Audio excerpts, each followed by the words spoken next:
Y escuchaban nuestras líneas para entrar en contacto con nosotros. Estamos en vivo a través de Sol 106.5 FM. Gracias a toda la gente que se conecta con nosotros en esta consulta especial que hoy tenemos con la doctora Gracie Díaz. Y bueno, pues estamos entendiendo mucho más de todas estas condiciones, artritis, reumatoide y todo lo demás.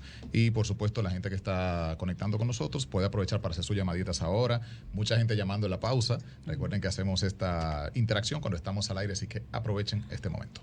Así es. Bueno, vamos a compartir las líneas nueva vez, las tenemos aquí a mano, y también las redes sociales nuestras para que nos puedan escribir por DM y en los labs que tenemos abiertos ahora mismo sus preguntas para la doctora.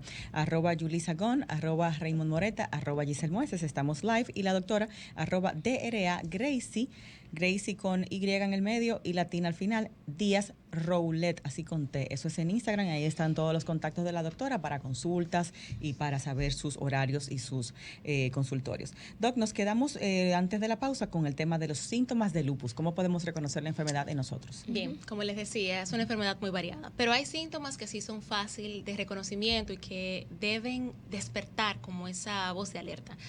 En general, la mayoría de los pacientes con lupus presentan en algún momento, casi hasta el 90% de los pacientes, alguna manifestación musculoesquelética. Con eso quiero decir artritis, dolor, inflamación, debilidad muscular, con evidencia realmente, como que se me pone la muñeca grande, los codos grandes, súper calientes. Puede ser tanto de las articulaciones pequeñas. Con las articulaciones pequeñas me refiero a las manos, los deditos de las manos, como articulaciones grandes, la rodilla, el codo. Aparte de eso, es bastante frecuente en los pacientes, sobre todo cuando están debutando, la fatiga, la pérdida de peso o aumento de peso, que los pacientes refieran febrícula, una fiebre como inexplicable que de repente me da todas las tardes, me pongo el termómetro, tal vez tengo un poquito, que no se encuentra ninguna causa infecciosa en ese momento, acompañado obviamente de malestar general. Los pacientes se sienten así cansados, se sienten enfermos realmente, y eso es importante porque aquí viene el punto que se confunde con muchísimas enfermedades. En el caso, por ejemplo, sabemos que lo hemos hablado de la fibromialgia, hay mucho dolor generalizado, hay mucha fatiga y a veces como que se encasilla o tal vez no se llega a profundizar. Y en ocasiones se juntan esas enfermedades en un mismo paciente y también. Lamentablemente puede que ocurra, que es bastante una asociación frecuente, que el paciente tenga fibromialgia aunado a lupus. De hecho, la fibromialgia siempre hay que investigarla, siempre hay que buscar que no sea el debut de cualquier otra enfermedad inmunológica, siempre estar atentos de cierta forma, o sea, a esa parte. Se presenta fibromialgia y esto puede desencadenar otras más, sí, a raíz de la a veces es el inicio. Las que más se asocian a fibromialgia está, por ejemplo, el lupus, Sjögren y la misma espondilitis anquilosante, que es un tipo de en español, artritis sí. Esa es otra enfermedad. Primero en cámara lenta y después en español. Exacto. Bueno, no, que es la espondilitis es otra enfermedad reumatológica realmente, es un tipo de artritis inflamatoria, pero que en este caso afecta principalmente la columna y el esqueleto axial. Okay. Doctora, a nivel visual, cuando tenemos lupus, ¿cambia algo en nuestro pelo, en nuestra piel? ¿Vamos a ver algún cambio de tono, no sé, moretones o pérdida de cabello? ¿Vemos algo así? De todo. Y así continúo con los síntomas. A nivel de piel, claro que sí. Las manifestaciones cutáneas son súper frecuentes. También son una voz de alarma. Siempre se conoce como la característica del lupus, el famoso rash en alas de mariposas, que a veces se pone como el símbolo así del lupus, que es un eritema que ocurre justamente en área malar aquí. Como si tuviéramos colorete puesto. Exactamente, que es un eritema que a veces ocurre, sobre todo cuando hay exposición al sol o a veces cuando los pacientes se exponen a estrés, a cambios de temperaturas. Le sale. Exacto, a veces pero perdura. Es como enrojecimiento. Un enrojecimiento, un rash. ¿O es solamente como una especie de alergia que solo el paciente la siente? No, es un enrojecimiento visual. Okay. Pero aparte de esa, que puede ir y venir, hay otro tipo de lesiones. Pueden haber lesiones más profundas, o sea, que sean lesiones en la piel circunscritas, que tengan una capita, una escama, que tengan bordes sobrelevados. Hay algunas que pueden ser profundas, incluso que afecten varias capas de la piel, que se pierda, por ejemplo, como la paniculitis. Pero son moradas, son rojas. De cualquier forma. Puede haber lesiones vasculíticas también, así como mencionas, violáceas. Puede haber lesiones moradas, así como comúnmente le dicen por moretones, que nos debe hacer sospechar tal vez que hay algún problema con las plaquetas. Moretones sin golpes.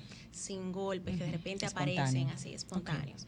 Wow. A nivel de pelo, disculpa, Sí. sí, la pérdida de pelo también es algo súper frecuente y una voz de alarma. Y de hecho, sí, los dermatólogos siempre en el screening o en la evaluación de un paciente que va porque está perdiendo el cabello, incluyen algunas de las pruebas inmunológicas para descartar que esa pérdida de cabello, porque es bastante frecuente también la pérdida de Wow, qué cabello. interesante. Y en caso de hombre, me imagino que el primer descarte es mirar hacia el papacalo, ¿no? En este caso, sí. Más o menos. Claro que Doctora, a nivel metabólico, ¿lupus influye? Porque en estos días iba a hacer una consulta con un nutricionista. Lo primero que me dijo fue, quiero que te vea un reumatólogo primero, antes de yo verte. Y yo, ¿pero por qué? No entiendo.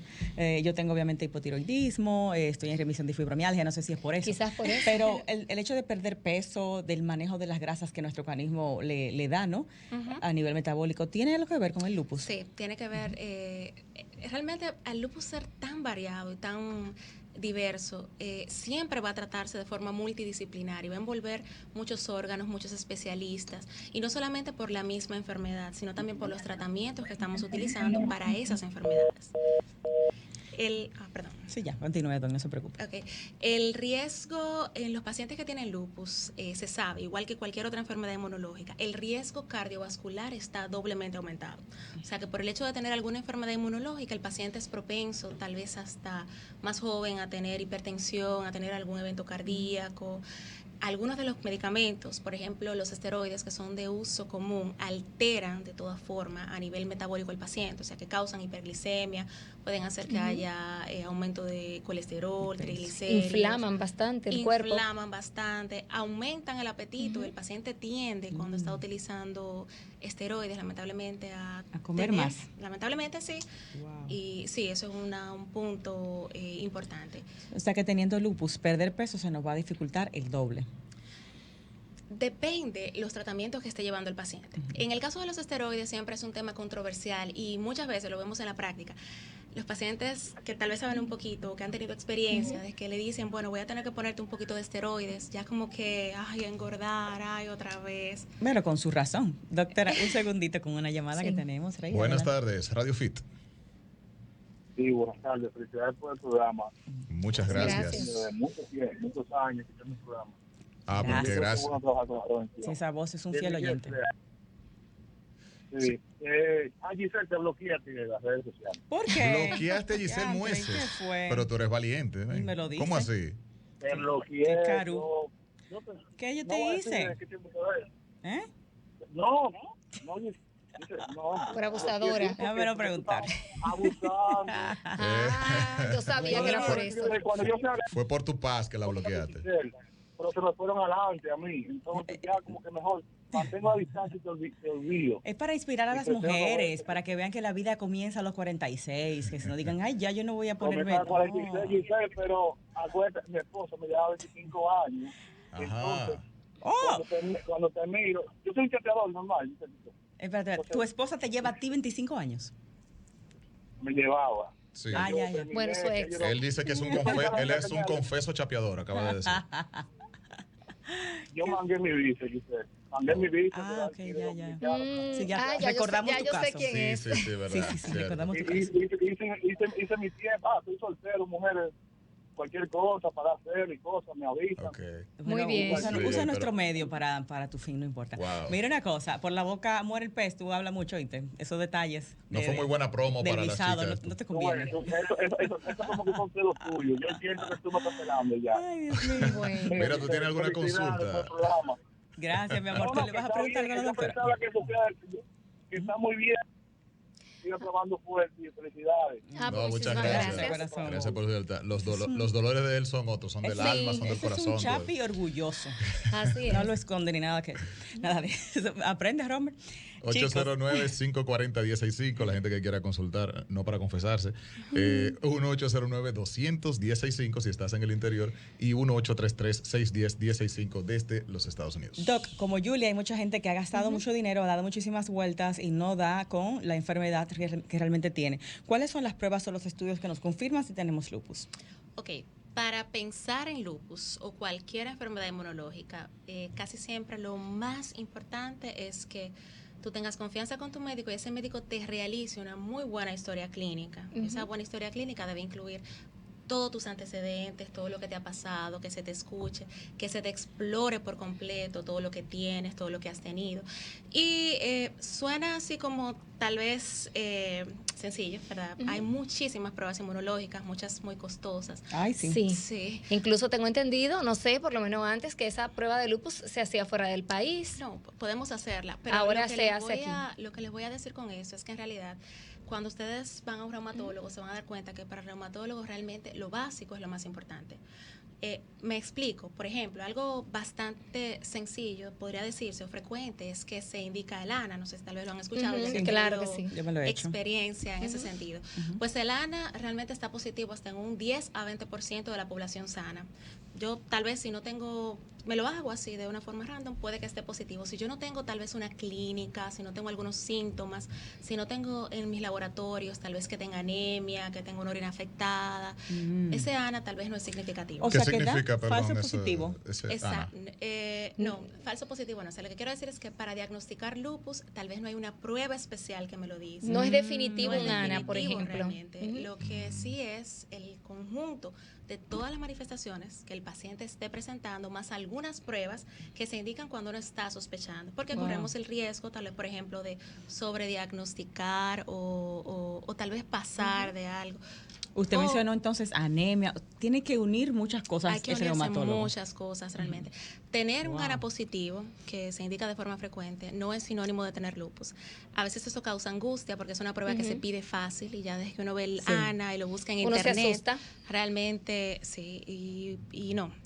Hay más cosas que en conjunto son los que tal vez me dicen si puede tener lupus o no. Obviamente sí hay después otros anticuerpos que sí son más profundos tal vez, que son a raíz del ANA. El ANA es una sombrillita. Debajo de esa sombrillita hay varios anticuerpos. Si el ANA está positivo en un paciente sospechoso, si ya uno pide los demás anticuerpos, si ahí ya uno va definiendo el paciente, ya sea lupus o cualquier otra enfermedad que comparte también, por ejemplo, el ANA. Sjögren, esclerodermia, pero básicamente no podemos decir que hay una prueba especial, es el conjunto como de varias cosas, Más la historia incluyendo, clínica. exacto, incluyendo dándole mucho pero mucho peso a la historia clínica del paciente. Sabemos Ok. que Dios es hombre porque muchas enfermedades son más comunes en la mujer que en el hombre. Esa era una Es pregunta que yo el tenía. mismo caso del lupus, porque oigo muy pocos hombres con lupus. Sí, exacto. ¿Qué tú quieres? ¿Consultamos allá, más allá o Dios No, mío, no, pero es suéltanos, verdad. por O sea, favor. casi todos los O sea, casos son wow. mujeres. Tenemos que hacer una pausa. Cuando regresemos vamos a descifrar ese enigma y vamos a ver las preguntas que tiene la gente que está allí tratando de conectar con nosotros. Tú no tienes derecho a preguntar, tú eres hombre. Ya Volvemos. venimos.